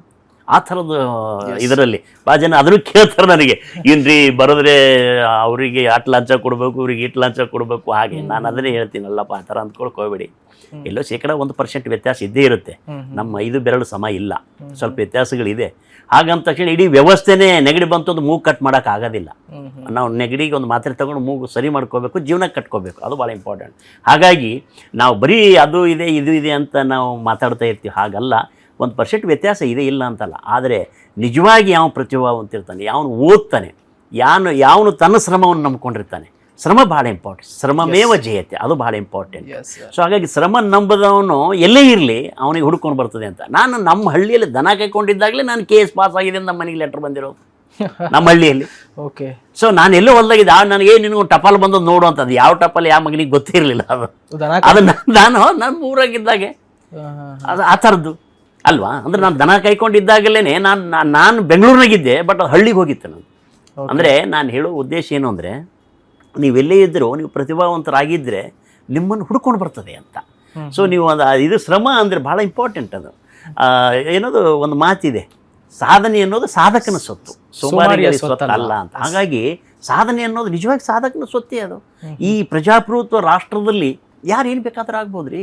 ಈ ದೇಶದ ಪ್ರಧಾನಿ, ಒಬ್ಬ ಚಾ ಮಾರೋ ದೇಶದ ಪ್ರಧಾನಿ ಮೋದಿಯವರು ಈ ದೇಶದ ಪ್ರಧಾನಿ ಆಗಿದ್ದಾರೆ. ಯಾಕೆ ನಮ್ಮ ಸಿದ್ದರಾಮಯ್ಯ ಈ ರಾಜ್ಯದ ಮುಖ್ಯಮಂತ್ರಿ ಕುರಿ ಕಾಯ್ದವ್ರಲ್ವೇನ್ರಿ? ಒಬ್ಬ ಕುರಿ ಕಾಯೋ ಬಂದು CM ಆಗ್ತಾರೆ ಅನ್ನೋದಾದರೆ, ನಾನೊಬ್ಬ ದನ ಕಾಯೋನು ಬಂದು KS ಆಫೀಸರ್ ಆಗಿದ್ದೀನೋ, ಒಬ್ಬ ನಟ ಆಗಿದ್ದೀನೋ, ಬರಹಗಾರ ಆಗಿದ್ದೀನೋ ಅನ್ನೋದು ದೊಡ್ಡ ವಿಷಯ ಅಲ್ಲ. ಈ ದೇಶದಲ್ಲಿ ಎಲ್ಲವೂ ಸಾಧ್ಯ ಇದೆ ಅನ್ನೋದು ಅದೆಲ್ಲವೂ ಶ್ರಮದ ಮೇಲೆ ಇದೆ ಅಂತ. ಜಾದು ಮಾಡೋಕ್ಕಾಗೋದಿಲ್ಲ. ಜಾದುಗೆ ಮಂತ್ರಕ್ಕೆ ಮಾವಿನ ಹಣ್ಣು ಯಾವತ್ತೂ ಉದುರೋದಿಲ್ಲ. ನಾವು ಅದು ಎಕ್ಸ್ಪೆಕ್ಟು ಮಾಡಬಾರ್ದು. ನಾವು ಬರೀ ದೇವ್ರಿಗೆ ಹೋಗಿ ಪೂಜೆ ಮಾಡ್ಕೊಂಡ್ರೆ ಪಾಸ್ ಆಗ್ತೀವಿ ಅಂತಲ್ಲ, ಅದೊಂದು ನೈತಿಕ ಬೆಂಬಲ ಅಷ್ಟೇ. ಅದೊಂದು ಸಾಂತ್ವನ, ಒಂದು ಹೇಳ್ಕೊಳ್ಳುವಂಥ ಒಂದು ದಾರಿಗಳು, ಯಾವುದೇ ಮಠಗಳು, ಮಂದಿರಗಳು, ಬಸದಿ, ಚರ್ಚ್ಗಳು. ಆದರೆ ಅದೇ ನಾವು ಮಾಡ್ಕೊಂಡು ಕೂತ್ರೆ ಪಾಸ್ ಯಾರೂ ಮಾಡೋದಿಲ್ಲ. ನಾವೇ ಓದು ಸ್ವತಃ ಸಾಯದೆ ಸ್ವರ್ಗ ಇಲ್ಲ ಅಂತ. ನಿಷ್ಕಾಮ ಕರ್ಮ, ಕೃಷ್ಣನ ಮಾತಲ್ಲಿ ನಿಷ್ಕಾಮ ಕರ್ಮ. ನಾನು ಆರಂಭದಲ್ಲಿ ಹೇಳಿದೆ ಸತತ ಅಭ್ಯಾಸ ನೀವು ಅದು ಹೇಳಿದ್ರಿ ನೋಡಿ, ಸತತ ಅಭ್ಯಾಸ, ಸತತ ಪ್ರಯತ್ನಂ ಮರಳಿಯತ್ನವ ಮಾಡು, ಏನಾದರೂ ಮಾಡು, ಮಾಡ್ತಾ ಇರ್ಬೇಕು. ಓಕೆ ಸರ್, ಈಗ ನಮ್ಮ ಉತ್ತರ ಕರ್ನಾಟಕದ ಅನೇಕ ಭಾಗಗಳಲ್ಲಿ ವಿದ್ಯಾರ್ಥಿಗಳು ಕೂಡ KS ಪಾಸ್ ಆಗಬೇಕು, IPS ಪಾಸ್ ಆಗಬೇಕು, ಸ್ಪರ್ಧಾತ್ಮಕ ಪರೀಕ್ಷೆಗಳಲ್ಲಿ ಯಶಸ್ಸು ಕಾಣಬೇಕಂತೇಳಿ ಸುಮಾರು ಧಾರವಾಡ, ವಿಜಯಪುರ, ಬಾಗಲಕೋಟೆ, ಬೆಳಗಾವಿ ಸಾಕಷ್ಟು ಕೋಚಿಂಗ್ ಅನ್ನ ಮಾಡ್ತಾರೆ. ಆದ್ರೆ ಎಲ್ಲೋ ತದನಂತರದಲ್ಲಿ ತಾವು ಪಾಸ್ ಆಗದೆ ಇರುವಂತಹ ಹಿನ್ನಡೆ ಅನುಭವಿಸಿದಾಗ ಬಿಟ್ಬಿಡ್ತಾರೆ. ನಿಮಗೂ ಕೂಡ ಆ ಥರದ್ದು ಏನಾದರೂ ಬಂದಿದೆಯಾ? ಅಂದ್ರೆ KS ಆಗಲ್ಲಪ್ಪ, ನಾನು ಈ ನಟನೆಯಲ್ಲೇ ಮುಂದುವರಿಯಬೇಕು ಎನ್ನುವಂತಹ ಯಾವತ್ತಾದ್ರೂ ಆ ಭಾವನೆ ಬಂದಿದೆ? ಆ ಥರ ನೋಡಿ ಏನಾಯ್ತು, ನಾನು ಓದುವಾಗ ನನಗೆ ಧಾರವಾಡದಲ್ಲಿ ಈ ಕಾಂಪಿಟೇಟಿವ್ ಎಕ್ಸಾಮ್ ಮಾಡಬೇಕು ಅಂತ ಆಸೆ ಇತ್ತು. ನಾನು ಅವಾಗ PUC ಇದ್ದಾಗಲೇ ನಾನು ಅದ್ರ ಬಗ್ಗೆ ಓದ್ಕೊಂಡೇ ಇದ್ದೆ. ನಾನು ಅದ್ರ ಬಗ್ಗೆ ಏನಲ್ಲ, ನಾನು ಏನು ಹೇಳಿದೆ, ಹಳ್ಳಿಯಲ್ಲಿ ಇದ್ದಾಗಲೇ ಕನಸು ಅನ್ನೋದಿತ್ತಲ್ಲ, ಆ ಕನಸಿಗೆ ಸಂಬಂಧಪಟ್ಟಂಥ ತಯಾರಿ. ನಾನು ದಿನಾಲು ಈ ನ್ಯೂಸ್ ಪೇಪರ್ಗಳೆಲ್ಲ ಓದ್ತಿದ್ದೆ. ಅವಾಗ ನಮ್ಮಲ್ಲಿ ಸಂಯುಕ್ತ ಕರ್ನಾಟಕ ಬರ್ತಿತ್ತು, ನಮ್ಮ ಹಳ್ಳಿಗೆ, ಇಡೀ ಹಳ್ಳಿಗೆ ಒಂದು ಪೇಪರ್ ಬರ್ತಿತ್ತು ಅದು. ನಾನು ಪ್ರೈಮರಿಯಲ್ಲಿದ್ದಾಗ ನನಗೆ ಅವತ್ತಿನಿಂದನೇ ಅಧ್ಯಯನದ ರುಚಿ ಇತ್ತು. ಆ ಪಾಳಿ ಹಚ್ಚಿ ಬೆಳಗ್ಗೆ ಸಿಗ್ತಾ ಇರಲಿಲ್ಲ ಆ ಪೇಪರ್ ನಮಗೆ. ನಾನು ಸಾಯಂಕಾಲ 5-6 ಗಂಟೆ 7 ಗಂಟೆ ತನಕ ಅಲ್ಲಿ ಲೈಟೂ ಇಲ್ಲ ನಮ್ಮ ಹಳ್ಳಿಯಲ್ಲಿ. ನಮ್ಮ ಮನೆಗೆ ಲೈಟ್ ಇರಲಿಲ್ಲ. ನಾನು ಆಫೀಸರ್ ಆದಮೇಲೆ ನಮ್ಮ ಮನೆಗೆ ಲೈಟ್ ಹಾಕಿರೋದು. ಸೊ ಬೀದಿಯಲ್ಲಿರೋ ದೀಪದಲ್ಲಿ ಕೂತ್ಕೊಂಡು ಪೇಪರ್ ಓದಿ ಅದನ್ನು ಜ್ಞಾನ ಅರ್ಜನೆ ಮಾಡ್ತಾ ಇದ್ದೆ ಅನ್ನೋವಂಥದ್ದು. ಅಂದರೆ ಇದು ಹೇಳೋ ಉದ್ದೇಶ, ನೀವು ಏನು ಮಾಡಬೇಕು ಅನ್ನೋದು ಇರುತ್ತಲ್ಲ ಮನಸ್ಸಿನಲ್ಲಿ, ಅದಕ್ಕೆ ತಕ್ಕ ತಯಾರಿ ಗ್ರೌಂಡಿಂದಲೇ ಶುರು ಆಗಬೇಕು. ನಾನು ಇನ್ನೂ ಡಿಗ್ರಿ ಆದಮೇಲೆ KS ಬರೆಯೋದಿತ್ತು. ಬಟ್ ನಾನು ಪ್ರೈಮರಿ ಹಳ್ಳಿಯಲ್ಲಿ ಇದ್ದಾಗಲೇ ಅಥವಾ SSLC ಇದ್ದಾಗಲೇ, PUC ಡಿಗ್ರಿ ಇದ್ದಾಗಲೇ ಈ ಪೇಪರ್ ಓದೋದು ಮಾಡ್ತಿದ್ದೆ. ಅಂದರೆ ಆ ತಯಾರಿ ಅನ್ನೋದಿದೆಯಲ್ಲ, ನಾವೇನಾದರೂ ಮಾಡಬೇಕು ಅಂದಾಗ ಆ ತಯಾರಿ ಅನ್ನೋದು ಮೈಗೂಡಿಸ್ಕೋಬೇಕು ಅನ್ನೋವಂಥದ್ದು, ಮತ್ತು ಅದು ನಮ್ಮ ಜೊತೆ ಇರಬೇಕು ಅನ್ನೋವಂಥದ್ದು. ನನಗೆ ಧಾರವಾಡದಲ್ಲಿ ಕೋಚಿಂಗ್ ಸೆಂಟ್ರಿಗೆ ಹೋಗ್ಲಿಕ್ಕೆ ಭಾಳ ಆಸೆ ಇತ್ತು. ಆ ಕೋಚಿಂಗ್ ಸೆಂಟರ್ ಕಂಪೌಂಡ್ಗಳಿಗೆಲ್ಲ ನೋಡಿ ಬಂದಿದ್ದೀನಿ. ಒಳಗೆ ಹೋಗೋ ಧೈರ್ಯ ಆಗಿರಲಿಲ್ಲ. ಇಲ್ಲ, ಹೋಗಲಿಲ್ಲ. ಅವೇನೇನು ಸೆಂಟರ್ಗಳು ಇದಾವೆ, ಧಾರವಾಡದಲ್ಲಿ ಇದಾವೆ, ಬಿಜಾಪುರದಲ್ಲಿ ಇದಾವೆ. ಮೋಸ್ಟ್ಲಿ ಧಾರವಾಡದಲ್ಲಿ ಒಂದಿತ್ತು ಅವಾಗ, ಆ ಕಲ್ಯಾಣ ನಗರ ಕಡೆ. ಅದ್ರ ಹೆಸರು ಏನೋ ಗೊತ್ತಿಲ್ಲ ನನಗೆ. ಈಗ ಸುಮಾರು ಇದೆ, ಗಲ್ಲಿ ಇದೆ. ನನಗೆ ಆ ಒಳಗೆ ಹೋಗೋ ಧೈರ್ಯ, ಯಾಕಂದ್ರೆ ಫೀಸ್ ಕಟ್ಟೋ ದುಡ್ಡು ಇರಲಿಲ್ಲ ನನ್ನ ಹತ್ರ. ನಾನು ಬರೀ ಕಾಂಪೌಂಡ್ ನೋಡ್ಕೊಂಡು ಬಂದಿದ್ದೀನಿ. ಬಟ್ ಇಲ್ಲಿ ಬೆಂಗಳೂರಿನಲ್ಲಿನೂ ಸಾಕಷ್ಟೆಲ್ಲ ಇತ್ತು. ಬಟ್ ನಾವು ಓದುವಾಗ ನೋಡಿ ಏನಿತ್ತಂದರೆ, ಓದಲಿಕ್ಕೆ ಮೆಟೀರಿಯಲ್ ಇರಲೇ ಇಲ್ಲ. ಈಗೇನ್ರಿ ಸಾಕಷ್ಟು ಬುಕ್ಸ್ ಇದೆ, ಎಷ್ಟೋ ಕೋಚಿಂಗ್ ಸೆಂಟರ್ಗಳಿದೆ. ಓದೋರಿಲ್ಲ ಅಷ್ಟೇ. ಓದೋರು ಇದ್ದಾರೆ, ಓದಂಗಿಲ್ಲ ಅಂತ ಹೇಳೋಕ್ಕಾಗೋದಿಲ್ಲ, ಓದ್ತಾ ಇದ್ದಾರೆ. ಆದರೆ ನಮ್ಮ ಕಾಲಕ್ಕೆ ಓದಲಿಕ್ಕೆ, ಕನ್ನಡದಲ್ಲಿ ಓದಲಿಕ್ಕೆ ಪಠ್ಯನೇ ಇರಲಿಲ್ಲ ಈ IAS KSಗಳಿಗೆ. ನಾವು ಅದು ಯಾವುದೋ ಒಬ್ಬರು ರಾವ್ ಸರ್ಕಲ್ಲು, ರೆಡ್ಡಿ ಸರ್ಕಲ್, ಆ ಥರದ್ದು ಯಾವುದೋ ಒಂದು ನೋಟ್ಸು, ಅದನ್ನು ಇಂಗ್ಲೀಷ್ನಲ್ಲಿ ತೊಗೊಂಡು ನಾವು ಕನ್ನಡದಲ್ಲಿ ಟ್ರಾನ್ಸ್ಲೇಟ್ ಮಾಡಿಕೊಂಡು ಅದನ್ನು ಬರೋದು, ಇಟ್ಟು ಓದಿರೋದು. ಅದು ಬರಲಿಕ್ಕೆ ಪೇಪರ್ಗಳಿಲ್ಲ ನಿಮಗೆ. ನಾನು ನಿಮಗೆ ನ್ಯೂಸ್ ಪೇಪರ್ಗಳು ಬರ್ತಾವಲ್ಲ ಇವೆಲ್ಲ, ಈ ಎಲ್ಲ ನ್ಯೂಸ್ ಪೇಪರ್ಗಳು ಅದರಲ್ಲಿ ಅಡ್ವರ್ಟೈಸ್ಮೆಂಟ್ ಕೊಟ್ಟಿರ್ತಾರೆ ನೋಡಿ, ಅಡ್ವರ್ಟೈಸ್ಮೆಂಟ್ ಕೊಟ್ಟಾಗ ಒಂದಷ್ಟು ಸ್ಪೇಸ್ ಖಾಲಿ ಇರ್ತದೆ ನೋಡಿ, ಬೇಕು ಅಂತ ಬಿಟ್ಟಿರ್ತಾರಲ್ಲ ಹೌದು ಆ ಪೇಪರ್ ಕಟಿಂಗ್ ಮಾಡಿ ಆ ಪೇಪರ್ ನಾನು ಬುಕ್ ಮಾಡಿ ಅದರಲ್ಲಿ ನಾನು ಬರೋದು ಪ್ರಾಕ್ಟೀಸ್ ಮಾಡಿ ಅಂದರೆ ನೋಡಿ, ನಮಗೆ ಬರಲಿಕ್ಕೆ ಪೇಪರ್ಗಳಿರಲಿಲ್ಲ, ಅಂದರೆ ಈ ಸೀಟ್ಗಳು. ಬಟ್ ಇವತ್ತು ನಾನು ಕವಿತೆ, ನನ್ನ ನಾಟಕ ಬರೆಯೋದೆಲ್ಲ ವೇಸ್ಟ್ ಪೇಪರ್ನಲ್ಲೇ. ನಿಮ್ಗೆ ಅದನ್ನೊಂದು ಹೇಳ್ಬಿಡ್ತೀನಿ, ನನಗೆ ತುಂಬ ಶುದ್ಧವಾದ ಹೊಸ ಪೇಪರ್ ಬಂದು ಕೊಟ್ಟರೆ ಬರೆಯೋಕ್ಕೆ ಮನಸ್ಸಾಗೋದಿಲ್ಲ. ಇವತ್ತಿಗೂ ನಾನು ಯಾವುದೇ ಪೇಪರು, ಈ ಕ್ಯಾಲೆಂಡರ್ಗಳು ಈ ಥರದ್ದೆಲ್ಲ ಇರ್ತವೆ. ಇವನ್ ನನ್ನ ಮಗಳಿಗೆ ನಾನು ಅದನ್ನೆಲ್ಲ ಕಟ್ ಮಾಡೇ ಕೊಡ್ತೀನಿ. ನಾನು ನೋಡಿ, ಯಾವತ್ತು ಬದುಕು ಕಸದಲ್ಲಿ ರಸ ಹುಡುಕುವಂಥದ್ದೇ ಬದುಕು. ಸೊ ಎಲ್ಲವೂ ಇದ್ರೆ ಎಲ್ಲರೂ ಮಾಡ್ತಾರೆ, ಏನು ಇಲ್ಲದೆ ಜೀರೋದಿಂದ ಹೀರೋ ಆಗೋದು ಭಾಳ ಇಂಪಾರ್ಟೆಂಟ್. ಈ ದೇಶದ ಸಂಸ್ಕೃತಿ ಅದು. ಎಲ್ಲವೂ ಇರ್ತಾರೆ, ಎಲ್ಲ ಇದ್ದವ್ರು ಎಲ್ಲವೂ ಮಾಡ್ತಾರೆ, ಅದು ದೊಡ್ಡ ವಿಷಯನೇ ಅಲ್ಲ. ಅದು ಆತನಿಗೆ ಗೌರವ ಕೂಡ ತುಂಬ ಜಾಸ್ತಿ. ಹೌದು ರೀ, ಸಹಜ ಅಲ್ಲ. ಜೀರೋದಿಂದ ಹೀರೋ ಆಗುವಂಥದ್ದು, ಏನು ಇಲ್ಲದೆ ನೀವು ಏನೆಲ್ಲ ಆಗೋದಿದೆಯಲ್ಲ, ಅದು ಭಾಳ ಮುಖ್ಯ. ಸೊ ಆ ಥರ ಆಗಬೇಕು ಅಂತ. ಎಸ್ ಸೊ ತಾವು ಹಠದಿಂದ ಮಠ ಕಟ್ಟಿದ್ರು ಎನ್ನುವ ಹಾಗೆ KS ಅಧಿಕಾರಿ ಆದ್ರಿ. ತುಂಬಾ ಬದಲಾವಣೆಗಳು ಕೂಡ ನಿಮ್ಮ ಕಾರ್ಯದಲ್ಲಿ ನಾವು ನೋಡ್ತಾ ಇದ್ದೀವಿ. ಈಗ ಕಷ್ಟದಲ್ಲಿ ಬೆಳೆದ್ರಿ, ಆ ಕಷ್ಟದ ಸರಮಾಲೆಯಲ್ಲೇ ಕೂಡ ಬಂದ್ರಿ, ನಿಮ್ಮ ಕನಸು ಕೂಡ ನನಸಾಯಿತು. ಕೊನೆಗೆ ಈಗ ಜಂಟಿ ಕಾರ್ಯದರ್ಶಿಯಾಗಿ ಕೆಲಸ ಮಾಡ್ತಾ ಇದ್ದೀರಾ. ನಿಮ್ಮ ಕೆಲಸದಲ್ಲಿ ಏನೆಲ್ಲ ಬದಲಾವಣೆಯನ್ನು ತಂದಿದ್ದೀರಂತ ನೋಡಿ. ನೀವು ಹಠದಿಂದ ಮಠ ಕಟ್ಟಿದ್ರೆ, ಆ್ಯಕ್ಚುಲಿ ಮಠಕ್ಕೂ ನಾನು ಫಿಲಾಸಫಿ ಸ್ಟೂಡೆಂಟು. ನಾನು ಡಿಗ್ರಿಯಲ್ಲಿ ಫಿಲಾಸಫಿ ಓದಂಥವನು, ಫಿಲಾಸಫಿ ಬಗ್ಗೆ ಆಸಕ್ತಿ ಇದ್ದಂಥವನು, ಭಾರತೀಯ ತತ್ವಶಾಸ್ತ್ರ, ಪಾಶ್ಚಾತ್ಯ ತತ್ವಶಾಸ್ತ್ರ ಎಲ್ಲ ಓದ್ಕೊಂಡಂಥವನು, ದೇವರು ಧರ್ಮಗಳ ಬಗ್ಗೆ ಓದ್ಕೊಂಡವನು. ನಾನು ಇತ್ತೀಚೆಗೆ ಆ ದೇವರು ಧರ್ಮಗಳು ಇಟ್ಕೊಂಡೆ ದೇವರುಗಳು ಎಚ್ಚರಿಕೆ ನಾಟಕ ಬರೆದಿದ್ದೀನಿ. ತುಂಬ ಒಂದು ಜಾಗತಿಕ ಪ್ರಮುಖ ದೇವರು ಧರ್ಮಗಳ ಇಟ್ಕೊಂಡೆ. ಅಂದರೆ ಇತ್ತೀಚೆಗೆ ಏನಂತೀರಿ, ಕೋಮು ಸೌಹಾರ್ದತೆ ಅನ್ನೋ ಅರ್ಥದಲ್ಲಿ. ಮತ್ತು ಇವನ್ನ ನಾನು ಲಾಸ್ಟ್ ರಂಜಾನ್ 23ರಲ್ಲಿ ಮಾಡಿದ್ದು ಕೂಡ ಈ ಒಂದು ಧಾರ್ಮಿಕ ಸಹಿಷ್ಣುತೆ ಮೇಲೆ ಇಟ್ಕೊಂಡೆ. ಹಸಿವು ಅದೆಲ್ಲ ಇದೆ, ಅದನ್ನು ಇಟ್ಕೊಂಡೆ. ಅಂದರೆ ಈ ಕೋಮು ಸೌಹಾರ್ದತೆ ಅನ್ನೋದು ಭಾಳ ಮುಖ್ಯ ಆಗಿದೆ, ಅಥವಾ ದೇವರು ಧರ್ಮ ಬದುಕಿನಲ್ಲಿ ತುಂಬ ನಿಯಂತ್ರಣ ಮಾಡ್ತಾ ಇದ್ದಾವೆ ಅನ್ನೋಂಥದ್ದು. ಅಂದರೆ ಊಟದ ಜೊತೆ ಉಪ್ಪಿನಕಾಯಿ ಎಷ್ಟಿದ್ರೆ ಅಷ್ಟು ಚಂದ ಅಂತ. ಊಟನೇ ಉಪ್ಪಿನಕಾಯಿ ಆಗಿಬಿಟ್ರೆ, ಅಥವಾ ಉಪ್ಪಿನಕಾಯಿನೇ ಊಟ ಆದರೆ ಅರ್ಥ ಇರೋದಿಲ್ಲ ಅಂತ. ಆ ಹಿನ್ನೆಲೆಯಲ್ಲಿ ಸೊ ನಾನು ಮಠ ಕಟ್ಟೋದು, ಮಠಕ್ಕೊಬ್ಬ ಸ್ವಾಮಿ ಆಗಬೇಕಾಗಿತ್ತು. ಆ್ಯಕ್ಚುಲಿ ನಾನು ಫಿಲಾಸಫಿ ಸ್ಟೂಡೆಂಟು, ಮಠದಲ್ಲಿ ಇದ್ದಂಥವನು. ನಾನು ಮಠ ಸಂಸ್ಕೃತಿ ಗೊತ್ತು, ಎಲ್ಲ ಸ್ವಾಮಿಗಳಿಗೂ ನೋಡಿದ್ದೀನಿ, ಎಲ್ಲ ಮಠ ಮಾನ್ಯಗಳು ಒಳಗೆ ಹೊರಗೆ ಎಲ್ಲವೂ ನೋಡಿದಂಥವನು. ಸ್ವಾಮಿ ಆಗೋ ಕನಸು ಕಂಡಿದೆ. ಕನಸು ಕಂಡಿರಲಿಲ್ಲ. ನನಗೆ ಒಂದು ಮಠ ರೆಡಿ ಮಾಡಿದ್ರು. ನಾನು ಹೇಳಿದೆ ಮಠಕ್ಕೆ ಸ್ವಾಮಿ ಆಗಲ್ಲ, ನನಗೆ ನನ್ನ ಆಯ್ಕೆ ಅದಲ್ಲ. ನಾನು ಓದಿದ್ದೀನಿ, ಫಿಲಾಸಫಿ ಓದಿದ್ದೀನಿ, ತತ್ವಶಾಸ್ತ್ರ ಓದಿದ್ದೀನಿ, ಅಥವಾ ವಚನ, ನನ್ನ PhD ವಚನ ವಿಮರ್ಶೆ ಸಾಂಸ್ಕೃತಿಕ ಅನುಸಂಧಾನ, ಇಡೀ ವಚನ ಫಿಲಾಸಫಿ ಓದಿದ್ದೀನಿ. ಅದೆಲ್ಲವೂ ಸತ್ಯನೇ. ಹಾಗಂತ ತಕ್ಷಣ ಸ್ವಾಮಿಯಾಗಿ ಎಲ್ಲ ಕಾಲ ಮಾಡ್ಬೇಕಂತೇನಿಲ್ಲ. ಅದೊಂದು ಪರಂಪರೆ, ಅದಿದ್ದವ್ರು ಅವ್ರವ್ರ ವೈಯಕ್ತಿಕ ಆಯ್ಕೆ. ಸೊ ನನಗೊಂದು ಮಠ ಮಾಡಿ ರೆಡಿ ಮಾಡಿದ್ರು, ಬಟ್ ನಾನು ಮಠಕ್ಕೆ ಸ್ವಾಮಿ ಆಗಲಿಲ್ಲ. ನಾನು ಏನಾದರೂ ಮಾಡೋದಿದ್ರೆ ಅದನ್ನು ಹೊರತುಪಡಿಸಿದ ಒಬ್ಬ ಸಾಮಾನ್ಯ ನಾಗರಿಕನಾಗಿ ಏನು ಮಾಡ್ಲಿಕ್ಕೆ ಸಾಧ್ಯ ಅಂತ ಯೋಚನೆ ಮಾಡ್ತೀನಿ ಅಂತ. ಸೊ ಅದು ನಾನು ಮಠದೊಳಗೆ ಇದ್ದಾಗಲೇ, ಮಠದ ಜೊತೆ ಇದ್ದಾಗಲೂ ಹೇಳ್ತಿದ್ದೆ, ನಾನು ಸ್ವಾಮಿ ಇಲ್ಲವ ನೀನು ಸ್ವಾಮಿ ಆಗಬೇಕು ಅಂತ. ಇಲ್ಲ, ನಾನು ಸ್ವಾಮಿ ಆಗೋದಿಲ್ಲ ಅಂತ. ಆದರೆ ಏನಾಗ್ತಿ ಅಂದಾಗ ನಾನು ಹಿಂಗೆ ಆಗ್ತೀನಿ ಅಂತ ನಾನು ಅವಾಗೇ ಹೇಳ್ತಿದ್ದೆ. ಮಠದೊಳಗಿದ್ದಾಗ ನನ್ನ ಜೊತೆ ಇದ್ದವರೆಲ್ಲ ತಮಾಷೆ ಬಿಡು, ಸುಮ್ಮನೆ ಏನೋ ಕತೆ ಹೊಡಿಬೇಡ, ನೀ ಸುಳ್ಳು ಹೇಳ್ಬೇಡ. ಇದು ನಾನು ಹಳ್ಳಿಯೊಳಗಿದ್ದಾಗ ಹೇಳ್ತಿದ್ದೆ, ನಾ ಇವತ್ತೆಲ್ಲ ನಾಳೆ ಹಿಂಗೆ ಏನೋ ಮಾಡ್ತೀನಿ, ಒಟ್ಟು ಆಗ್ತೀನಿ ಅಂತ ಒಂದು ಆತ್ಮವಿಶ್ವಾಸ ಅವತ್ತೇ ಇತ್ತು ನನಗೆ. ಯಾವಾಗ ನಾನು ದನ ಕೈ ಹೋಗಿ ಆತ್ಮವಿಶ್ವಾಸ ಇದೆ, ಅದೇ ಆತ್ಮವಿಶ್ವಾಸ ಇವತ್ತಿಗೆ ಇನ್ನೂ ಮುಂದೆ ನಾನು ಏನೋ ಮಾಡ್ತೀನಿ ಅಂತ ಆತ್ಮವಿಶ್ವಾಸ ಇದ್ದೇ ಇದೆ. ಸೊ ನನಗೆ ನೋಡಿ, ಇನ್ನು ನಿಮ್ಗೆ ಹೇಳ್ಬೇಕದು, ಈ ಓದ್ರ ಬಗ್ಗೆ ನನಗೆ ಡಿಗ್ರಿ ಮುಗಿಸ್ಕೊಂಡು ನಮ್ಮ ಹಳ್ಳಿಗೆ ಹೋಗ್ತೀನಿ ನಾನು. ನಮ್ಮ ತಂದೆ ನನ್ನ ಬಗ್ಗೆ ಭಾಳ ಆಸಕ್ತಿ ಇಟ್ಕೊಂಡಿದ್ದು. ಬಟ್ ಆ್ಯಕ್ಚುಲಿ ನಮ್ಮ ತಂದೆ ಇಲ್ಲ, ಮಾದೇವಪ್ಪ, ತಾಯಿ ಸಿದ್ಧಲಿಂಗಮ್ಮ ಇದ್ದಾರೆ ನಮ್ಮ ಜೊತೆ. ಅವರೆಲ್ಲ ಅನಕ್ಷರಸ್ಥರು, ಅಕ್ಷರ ಓದೇ ಇರ್ತಕ್ಕಂಥವ್ರು. ನಾವೆಲ್ಲ ಅನಕ್ಷರಸ್ಥ ಕುಟುಂಬದಿಂದ ಬಂದಂಥವ್ರು, ಅಕ್ಷರ ಸಂಸ್ಕೃತಿನೇ ಗೊತ್ತಿಲ್ಲ, ಬಟ್ ದೈವ ಧರ್ಮ ನಂಬಿಕೆ ಇರ್ತಕ್ಕಂಥವ್ರು. ಸೊ ಆ ಥರದ ಹಿನ್ನೆಲೆ ಬಂದಾಗ ನಮ್ಮ ತಂದೆಗೆ ಒಬ್ಬರು ಚೆನ್ನಮಲ್ಲ ಹಿರೇಮಠ ಅಂತ ನಮ್ಮಲ್ಲಿ ಸ್ವಾಮಿಗಳು, ನಮ್ಮನೆ ಸ್ವಾಮಿಗಳು, ಆ ಪರಂಪರೆ ಇದ್ದಂಥವ್ರೆ ನಾವೆಲ್ಲ. ಅವ್ರ ಹತ್ರ ತೊಗೊಂಡೋಗಿ ಒಂದು ಜ್ಯೋತಿಷ್ಯ ಕೇಳಿಸ್ತಾರೆ. ಅವ್ರ ಪಾಪ ಫಲ ಜ್ಯೋತಿಷ್ಯ ಕವಡೆ ಹಾಕಿ ಎಲ್ಲ ಹೇಳ್ತಿರ್ತಾರೆ. ಅಂದರೆ ಅವರು ಹಾಕುವ ಜ್ಯೋತಿಷ್ಯ ಕವಡೆದರಲ್ಲಿ ಇವನು MA ಮಾಡ್ತಾನೆ, ಡಿಗ್ರಿ ಆಗಿತ್ತಲ್ಲ, ವಾಟ್ ನೆಕ್ಸ್ಟ್ ಅಂತ. ಇವನು MA ಮಾಡ್ತಾನ, ಮಾಡೋದಿಲ್ಲ ಅಂತ ಆಗುತ್ತೆ. PhD ಮಾಡ್ತಾನ, ಆಗೋದಿಲ್ಲ. MAನೇ ಆಗಲ್ಲ, PhD ಏನು ಮಾಡ್ತಾನೆ ಅಂತ. KS ಮಾಡ್ತಾನೆ, ಆಗೋದಿಲ್ಲ. IAS ಮಾಡ್ತಾನೆ, ಆಗೋದಿಲ್ಲ. ಮತ್ತು ಏನು ಮಾಡ್ತಾನೆ, ಸುಮ್ಮನೆ ನೇಕಾರಲ್ಲ, ನಿಮ್ಮ ನೇಕಾರಿಕೆ ಮಾಡ್ಕೊಂಡು ಜೀವನ ಕಟ್ಕೊಂಡ್ರೆ ಒಳ್ಳೆಯದು ಅನ್ನೋ ಥರನೇ ಬರ್ತದೆ. ಸೊ ಅಂದರೆ ನಮ್ಮ ತಂದೆ ಅವೆಲ್ಲ ಜ್ಯೋತಿಷ್ಯ ನಂಬುವಂಥವ್ರಲ್ಲ. ನೋಡಪ್ಪ ಏನೂ ಆಗೋದಿಲ್ಲ ಅಂತಾರೆ, ಜ್ಯೋತಿಷ್ ಹೇಳ್ತದೆ, ಏನು ಆರ್ತಿ. ಸೊ ಅಂದರೆ ಯಾವ ಜ್ಯೋತಿಷ್ಯ ಆಗೋದಿಲ್ಲ, ನಂಬಿಕೆ ಅದು. ಜ್ಯೋತಿಷ್ಯ ಅನ್ನೋದು ಒಂದು ನಂಬಿಕೆ, ಒಂದು ಸಾಂತ್ವನ ಅಷ್ಟೇ. ಆದರೆ ಯಾವುದೇ ಜ್ಯೋತಿಷ್ಯ ಅಥವಾ ಇನ್ನೊಂದು, ನಾನು ಯಾರು ಒಬ್ಬರು ವಾಟ್ಸಪ್ಪಿಗೆ ಹಾಕಿದ್ರು, ಓಶೋ ಅವ್ರದ್ದು ಒಂದು ಕೋಟ್ ಹಾಕಿದ್ರು ಯಾರೋ, ಏನು ಜ್ಯೋತಿಷ್ಯ ಹೇಳುವಂಥವ್ರು ಅವಾಗ ಹಾಗಾಗತ್ತೆ, ಇವಾಗ ಹಿಂಗಾಗತ್ತೆ ಈ ಥರದ್ದೆಲ್ಲ ಹೇಳ್ತಾರೆ. ರೈಲ್ವೆ ಸ್ಟೇಷನಿಗೆ ಬಂದರೆ ಅಲ್ಲಿದ್ದವನಿಗೆ ಟ್ರೈನ್ ಯಾವಾಗ ಬರ್ತದಂತ ಅವರೇ ಕೇಳ್ತಾರೆ ಅಂತ. ಅಂದರೆ ನೋಡಿ, ಎಲ್ಲವೂ ಗೊತ್ತಾಗೋದಿಲ್ಲ ಅಂತ ಒಂದು ತಮಾಷೆ ಇದು. ಅದು ಅಂದರೆ ನಾವು ಎಲ್ಲವೂ ಪ್ರಿಡಿಕ್ಟ್ ಮಾಡೋಕ್ಕಾಗೋದಿಲ್ಲ ಅನ್ನೋವಂಥದ್ದು. ಸೊ ಆ ಜ್ಯೋತಿಷ್ಯ ಮೀರಿ ಅನ್ನೋದಕ್ಕಿಂತ ಮುರಿದು ನಾನು ಬದುಕು ಕಟ್ಕೊಂಡಲ್ಲ. ಏನೂ ಆಗಂಗಿಲ್ಲ ಅಂತ ನನಗೆ ಜ್ಯೋತಿಷ್ಯ ನನಗೆ ಹೇಳಿತ್ತು. ನಾನು MA ಮಾಡಂಗಿಲ್ಲ ಅಂತ ಹೇಳ್ತು, MA ಫಸ್ಟ್ ಕ್ಲಾಸ್ ಪಾಸ್ ಮಾಡಿದೆ.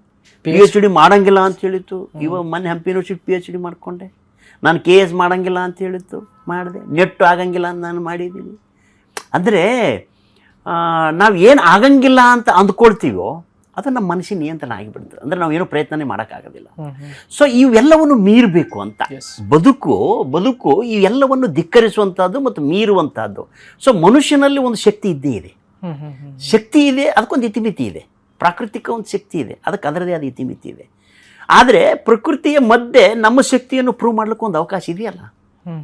ನೋಡ್ರಿ, ಮಹಾತ್ಮ ಗಾಂಧಿ ಈ ದೇಶಕ್ಕೆ ಸ್ವಾತಂತ್ರ್ಯ ತಂದು ಕೊಡ್ಲಿಕ್ಕೆ ಸಾಧ್ಯ ಆಗೋದಾದ್ರೆ ಅವರು ನಮ್ಮಂಗೆ ಮನುಷ್ಯನೇ ಇದ್ದ ತಾನೆ ಅಲ್ವೇನ್ರಿ? ಆ ಥರ ಬಸವಣ್ಣ ಈ ಒಂದು ಶರಣ ಪರಂಪರೆ ಹುಟ್ಟು ಹಾಕಿ ಒಂದು ಜಗತ್ತಿಗೆ ಒಂದು ಹೊಸ ಮಾದರಿಯ ಜಾತ್ಯತೀತ ಒಂದು ಪ್ರಜಾಪ್ರಭುತ್ವ ಮಾದರಿ ಅನುಭವ ಮಂಟಪ ಕಟ್ಟಿಕೊಟ್ರಲ್ಲ. ಒಬ್ಬ ಮನುಷ್ಯರೇ ಇಲ್ಲ ಅವರು.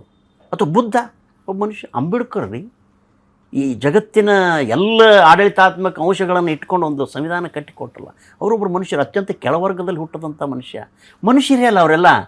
ಸೊ ನಾವು ಅವರು ದೇವರು ಮಾಡಿದ್ರೆ ಕಷ್ಟ.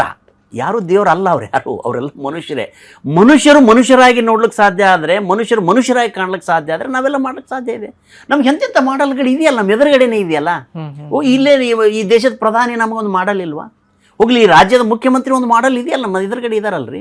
ಅವ್ರು ನಿನ್ನೆ ನಾನು ಹೇಳೋದು ಕೇಳಿದೆ, ಚೆನ್ನಾಗಿ ಓದಿದ್ರೆ CM ಆಗಬಹುದು ಅಂತ ಅವ್ರು ಹೇಳಿದ್ದಾರೆ. CM ಅವರು ನಿನ್ನೆ ಪೇಪರ್ನಾಗ ಏನೋ ನೋಡೆ. ಅಂದರೆ ಓದು, ಪ್ರಯತ್ನ, ಶಿಕ್ಷಣ ಇದೆಯಲ್ಲ, ಅದು ಮನುಷ್ಯನನ್ನು ಏನೆಲ್ಲ ಮಾಡ್ಲಿಕ್ಕೆ ಸಾಧ್ಯ ಮತ್ತು ಮನುಷ್ಯನನ್ನಾಗಿ ಮಾಡ್ಲಿಕ್ಕೂ ಸಾಧ್ಯ ಅಂತ. ಹಾಗಾಗಿ ಮನುಷ್ಯರಾಗೋದು ಬಹಳ ಮುಖ್ಯ ಅಂತ ಅನಿಸ್ತದೆ ಒಮ್ಮೊಮ್ಮೆ. ಯಾವುದಾಗಲ್ಲ ತಾವು ಆಗಿ ತೋರಿಸಿದ್ದೀರಾ? ಆಗಿ ತೋರಿಸೋದು ಅಂತಂದ್ರೆ ನೋಡಿ, ಅದೇ ನಮ್ಮ ಬಹಳ ಜನಗಳಲ್ಲಿ, ನಮ್ಮ ವಿದ್ಯಾರ್ಥಿಗಳು ಅಥವಾ ನೀವು ಹೇಳಿದ್ರಲ್ಲ, ನಮ್ಮ ಉತ್ತರ ಕರ್ನಾಟಕ ಭಾಗದ ಜನಗಳು ಈ ಥರದ್ದೆಲ್ಲ ಏನೆಲ್ಲ ಮಾಡಬೇಕು ಅಂತ ಪ್ರಯತ್ನಗಳು ಇದ್ದೇ ಇರ್ತೀವಿ ಸಹಜವಾಗಿ ಎಲ್ಲರಿಗೂ. ಆಮೇಲೆ ನೋಡಿ, ಉತ್ತರ ಕರ್ನಾಟಕ ಹೋಲಿಸೋ ದಕ್ಷಿಣ ಕರ್ನಾಟಕದ ಜನಗಳ ಮನಸ್ಥಿತಿಗೂ ಮತ್ತು ಉತ್ತರ ಕರ್ನಾಟಕ ಜನಗಳ ಮನಸ್ಥಿತಿಗೂ ಮತ್ತು ದಕ್ಷಿಣ ಕರ್ನಾಟಕ ಜನಜೀವನದ ಪರಿಸ್ಥಿತಿಗೂ ಉತ್ತರ ಕರ್ನಾಟಕ ಜನಜೀವನ ಪರಿಸ್ಥಿತಿಗೂ ಮತ್ತು ದಕ್ಷಿಣ ಕರ್ನಾಟಕದ ಆರ್ಥಿಕ ವ್ಯವಸ್ಥೆಯ ಪರಿಸ್ಥಿತಿಗೂ ಉತ್ತರ ಕರ್ನಾಟಕ ಆರ್ಥಿಕ ಪರಿಸ್ಥಿತಿಗೂ ವ್ಯತ್ಯಾಸ ಇದೆ. ಆಮೇಲೆ ಬದಲಾವಣೆ ದೃಷ್ಟಿಯಿಂದ, ಅಭಿವೃದ್ಧಿ ದೃಷ್ಟಿಯಿಂದ ವ್ಯತ್ಯಾಸಗಳು. ನಾನು ಎರಡೂ ಕರ್ನಾಟಕನೂ ನೋಡಿದ್ದೀನಿ. ಸೊ ಆ ಥರದ್ದೆಲ್ಲ ನೋಡಿದಾಗ ಸಹಜವಾಗಿ ಹಿಂದುಳಿದ ಭಾಗದಲ್ಲಿ ಇದ್ದಂಥವರಿಗೆ ಒಂದಷ್ಟು ಶಿಕ್ಷಣದ ಕೊರತೆ ಇದೆ ಅನ್ನುವಂಥದ್ದು ಅಥವಾ ಅನುಕೂಲತೆ ಕೊರತೆ ಇದೆ ಅನ್ನುವಂಥದ್ದು. ಸೊ ಆ ಥರದ್ದೆಲ್ಲ ಇದ್ದಾಗ ಸಹಜವಾಗಿ ಎಲ್ಲಿ ಶಿಕ್ಷಣ ಕಮ್ಮಿ ಇರ್ತದಲ್ಲ ಅಲ್ಲಿ ಈ ಥರದ ನಂಬಿಕೆಗಳೆಲ್ಲ ಜಾಸ್ತಿ ಆಗ್ತದೆ. ಈ ದೇವರ ಬಗ್ಗೆ, ಧರ್ಮಗಳ ಬಗ್ಗೆ. ಅಂದರೆ ಮನುಷ್ಯನಿಗೆ ತನ್ನ ಮೇಲೆ ಇರತಕ್ಕಂಥ ಆತ್ಮವಿಶ್ವಾಸ ಕಮ್ಮಿಯಾಗಿ ತನ್ನಲ್ಲಿ ಆತ್ಮವಿಶ್ವಾಸ ಕಳ್ಕೊಂಡವನು ಸಹಜವಾಗಿ ಇಲ್ಲದೇ ಇರುವ ಶಕ್ತಿ ಮೇಲೇನೋ ಅಥವಾ ದೇವರುಗಳ ಮೇಲೇನೋ ಅದನ್ನು ಹೇರ್ಕೊಂಡು ತನ್ನನ್ನು ತಾನು ಕಾಣಲಿಕ್ಕೆ ಪ್ರಯತ್ನ ಮಾಡ್ತಾನೆ. ಆದರೆ ಕಾಣ್ಲಿಕ್ಕೆ ಪ್ರಯತ್ನ ಮಾಡ್ತಾನೆ, ಅದು ನೀವು ಹೇಳ್ದಂಗೆ ಸಕ್ಸಸ್ ಆಗಬಹುದು, ಆಗದೇ ಇರ್ಬೋದು. ಆದರೆ ತನ್ನನ್ನು ತಾನು ನಂಬಿ ಪ್ರಯತ್ನ ಮಾಡಿ ಸೋತರು ಅದೊಂದು ಒಳ್ಳೆಯ ಸೋಲೆ ನನ್ನ ಪ್ರಕಾರ. ನೀವು ಕಾಂಪಿಟೇಟಿವ್ ಭಾಳ ಜನ ಬರೀತಾರೆ ನೋಡಿರಿ. ಕಾಂಪಿಟೇಟಿವ್ ಬರಲಿಕ್ಕೆ ಎಷ್ಟು ಪೋಸ್ಟ್ ಇರ್ತಾ ಅಷ್ಟು ಸಿಗ್ತದೆ ರೀ. ಎಲ್ಲರಿಗೂ IAS ಮಾಡ್ಲಿಕ್ಕಾಗತ್ತಾ, ಎಲ್ಲರಿಗೂ KS ಮಾಡ್ಲಿಕ್ಕಾಗತ್ತಾ, ಅಥವಾ ಎಲ್ಲರಿಗೂ ಚಾನಲ್ಗಳು ನ್ಯೂಸ್ ರೀಡರ್ ಮಾಡೋಕ್ಕಾಗತ್ತಾ, ಅಥವಾ ಎಲ್ಲ ಚಾನಲ್ ಪತ್ರಿಕೆಗಳಿಗೆ ಎಲ್ಲರನ್ನೂ ಸಂಪಾದಕರೇ ಮಾಡೋಕ್ಕಾಗತ್ತಾ? ಆಗೋದಿಲ್ಲ, ಹಾಗೆಲ್ಲ ಇರೋದಿಲ್ಲ ಅದು. ಸೊ ಅವ್ರವ್ರ ಆಯ್ಕೆಗಳದು. ಯಾವ ಆಯ್ಕೆಯನ್ನು ಇಟ್ಕೊಂಡು ಏನು ಪ್ರಯತ್ನ ಮಾಡ್ತಾನೋ ಅದನ್ನು ಆಗ್ತಾನೆ ಅಲ್ವ. ಆಯ್ಕೆ ನಮ್ಮ ಮುಂದಿದೆಯಲ್ಲ, ಬಟ್ ಪ್ರಯತ್ನ ನಾವು ಮಾಡಬೇಕು ಅನ್ನೋದು. ಅದೇ ನಾನು ಹೇಳೋ, ಸ್ವಂತ ಸಾಯದೆ ಸ್ವರ್ಗ ಸಿಗೋದಿಲ್ಲ. ಅಥವಾ ಕೃಷ್ಣನ ಮಾತಿನಲ್ಲಿ ನಿಷ್ಕಾಮ ಕರ್ಮ ಬಹಳ ಮುಖ್ಯ. ಬಸವಣ್ಣನ ಮಾತಿನಲ್ಲಿ ಅಥವಾ ಶರಣರ ಮಾತಿನಲ್ಲಿ ಕಾಯಕವೇ ಕೈಲಾಸ, ಕಾಯವೇ ಕೈಲಾಸ ಬಸವಣ್ಣದು, ಕಾಯಕವೇ ಕೈಲಾಸ ಅನ್ನೋದು ನುಲಿಯ ಚಂದೆಯನ್ನು ವಾಕ್ಯ. ಅದು ಅಂದರೆ ಶರಣರ ಮಾತಲ್ಲಿ ಹೇಳೋದಾದರೆ ಆ ಶ್ರಮನೂ ಬಹಳ ಮುಖ್ಯ ಅನ್ನುವಂಥದ್ದು. ಬಟ್ ಅದಕ್ಕೆ ಬೇಕಾದ ಅನುಕೂಲಗಳು ಬೇಕು ಅನ್ನುವಂಥದ್ದು, ಅದನ್ನು ನಮ್ಮ ಆಡಳಿತ ವ್ಯವಸ್ಥೆ ಮಾಡಬೇಕು ಅನ್ನೋವಂಥದ್ದು ನಿಜ. ಅದಕ್ಕೆ ನಾವೆಲ್ಲ ಅನುಕೂಲ ಮಾಡಿಕೊಡಬೇಕು ಅನ್ನುವಂಥದ್ದು.